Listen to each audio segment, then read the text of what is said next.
The last session we talked about our life commandments, understanding that we develop commandments out of our childhood. A lot of times our childhood could have a lot of pain. We talked about the 5 ways categorically we can be abused or hurt or wounded. But the question that I would like to address now would be like, what do we do with our pain? Okay, Pastor Dale, I've been abused. All right, well, so has a lot of other people, by the way. The question is, what do we do with it? Is there any hope for me? Because like I've been molested, I'm messed up. Sometimes I think I'm a freak. Okay, so what do we do with that? We've got to let that control our lives? Here's what I'd like to suggest to us. I'd like to suggest that how do we deal with pain? Let that be a question to you. How do we deal with pain? So I think sometimes we react to it and don't even realize what we're doing. I think there's at least 5 ways in which we deal with pain. Maybe if pain is deep enough, I would say one of those ways would be that we have a tendency to block. We can block out our pain. It's almost like an emotional shock, an emotional shock absorber. Just like physically our body can go into shock, emotionally we go into shock. We'll say something bad happens to a 5-year-old, something very serious happens, and a child doesn't know how to deal with that. How does a 5-year-old know how to deal with anything, really? They're learning ABCs and 1, 2, 3s. And so along comes this trauma, along comes this abuse. So we don't really know what to do with that. So our tendency can be, and for many people, we can just block it out and say, I'll deal with that at another time in my life. When is that other time? Well, I don't know. Sometimes as we get older, we say, I want to deal with this.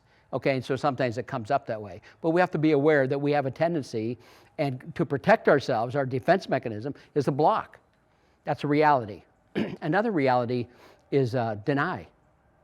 I find that very interesting because I used to feel like when I was just learning how to counsel and talk, if people knew the difference, they would know how to address it. So a lot of times I'd spend time talking about the issue only to realize that some people didn't get it, doesn't want to get it, won't get it. They just flat out deny it. And it's like, they get a bunch of siblings together and someone says, oh, Dad loved us. My dad loved me. And their siblings look at you like, what? Your dad broke your nose when you're 7 years old. Don't you remember that? It's like, yeah, but he meant well, and we just deny it. It's a form of protecting ourselves from our pain. It's a defense mechanism. Another one is suppress. Very interesting. Suppress, it's like it's there, and sometimes we know it's there, but we just push it down. And we can push it down so far sometimes, we don't even know we're pushing it down. We can push our feelings down so deep that we can't even identify our feelings. I've asked people that before in my office. This one person I'm thinking of, big old strong man, is about 6'4", and I asked him one time, his family's falling apart and he's going crazy, he's going to lose his business. And he's sitting there very polite and very controlled and very quiet. I said, hey, what are you feeling right now? And he looked at me like I could see his mind, he was searching. And then he almost got this fearful look like, whoa. And he looked at me and said, I don't even know what you're asking me.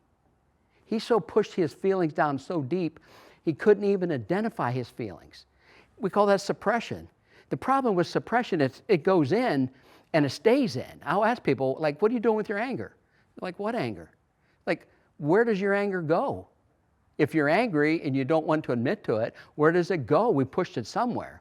It sits there like a volcano, percolates until a trigger or something reminds you of your pain, and then all of a sudden there's an explosion, and we have this like reaction, and one goes into a rage or something, and then comes back and like, whoa, I don't know what happened with that. Then we push it back down again. Suppression. It's the way we deal with our pain. Another one would be to justify. We justify our behavior. Or blame. That's another way. We go around justifying blame and like, I'll tell you why I do what I do, is because, and then there we go. Those are the ways we protect ourselves from pain.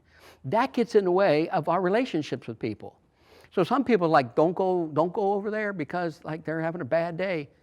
Why? What makes a bad day a bad day?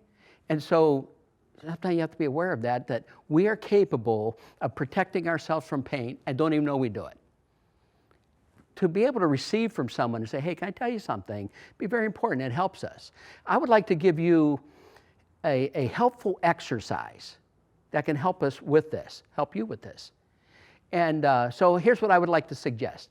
If you're dealing with pain, it gets in the way, it's interfering with functioning adulthood, and it's constant. Your husband or your wife is saying something, your children are saying something to you, and it's like, okay, I got to deal with this because I find myself reacting all the time. Here's a helpful exercise. I would give this exercise to everybody I know.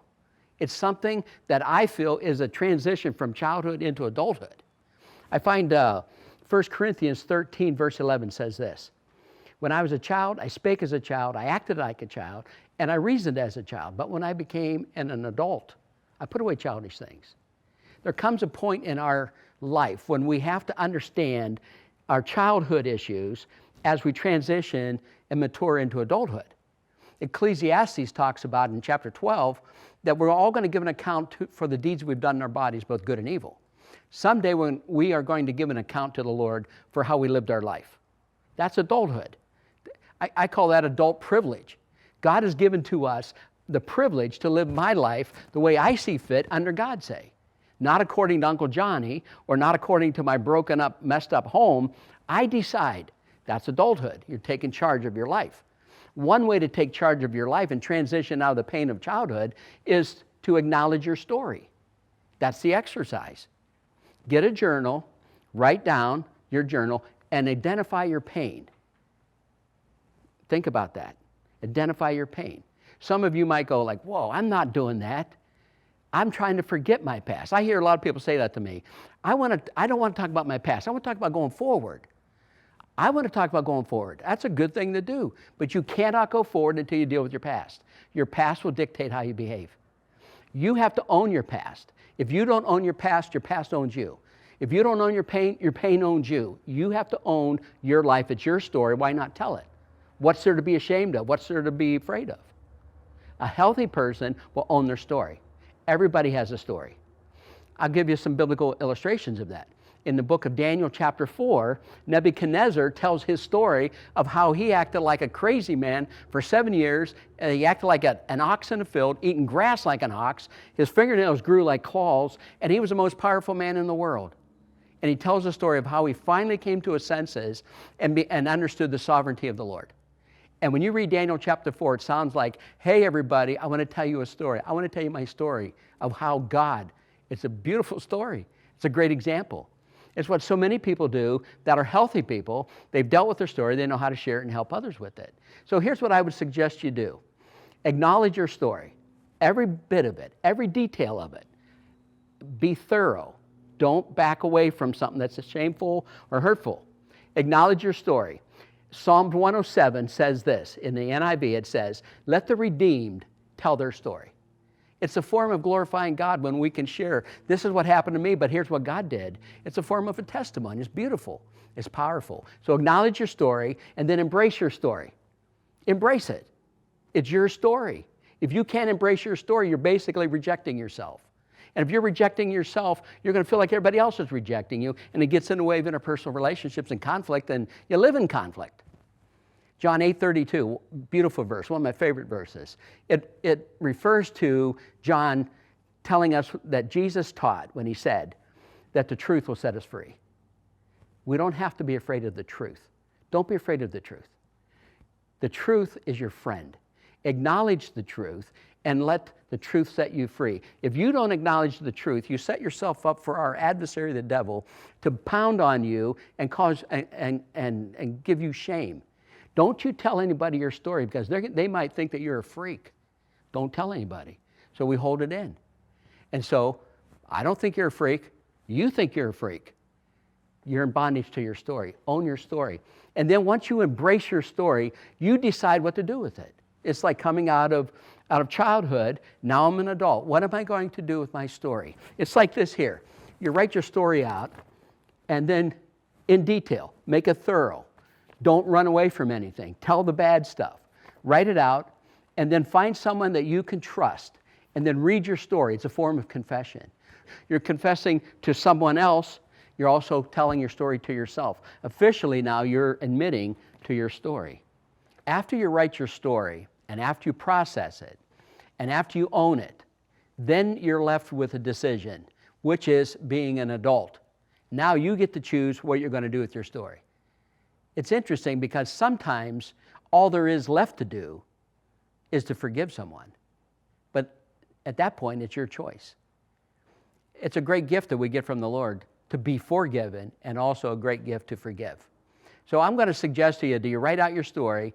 Give consideration. Maybe you're going to want to confront somebody. You're allowed as an adult, by the way. So take charge of your life, own your story, address what needs to be addressed, and those things you cannot address and you need to forgive, then forgive them. It's your way of setting appropriate boundaries and still going forward without the harshness within the soul of what the pain does to us.